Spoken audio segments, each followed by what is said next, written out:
With so many of their fellow actors gone, how could Hemmings and Condell not reflect on their own mortality and their status as the last living link to the younger Shakespeare, to the totality of all the playwright had been from the earliest years of his career to his final days?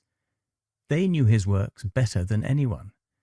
They understood something of the conditions in which his plays were originally conceived, and would have recalled when and why parts of his dramatic works were censored. They would have remembered the bitter lash of discovering that his plays had been printed piratically or in less than satisfactory editions, and had a sense of when and how Shakespeare may have revised parts of his oeuvre for revivals or Royal Command performances. They would also have appreciated his personal preferences with regards to the expression of his characters on stage, and recollected something of his plays' intricate publishing histories, including at least some of the identities of those to whom rights to print selected early works were sold or leased. Hemmings and Condell must have been aware that without them, a collected volume of Shakespeare's plays would not have been all that it could be, may not even have been possible. Who else could they trust to oversee such an important project?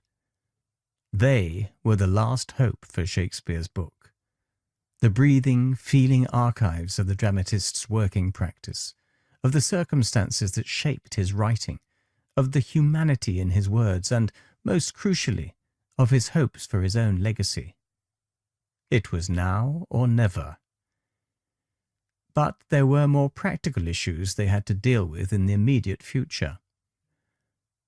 No matter how deep the loss with which they were dealing, and regardless of any plans they may have been making to alleviate this with some commemorative tribute to Shakespeare, they would have to put their personal feelings aside for the good of the company.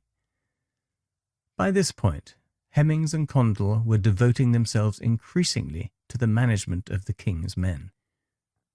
They had to ensure the troop's archive of authorial papers, prompt books, and individual quarto editions of previously printed plays was well kept, liaise with the Lord Chamberlain to schedule performances at court, submit new plays to the Master of the Revels for approval, oversee the company's finances, receive payments from the Treasurer of the Chamber for court productions, and distribute profits to their fellow co-sharers.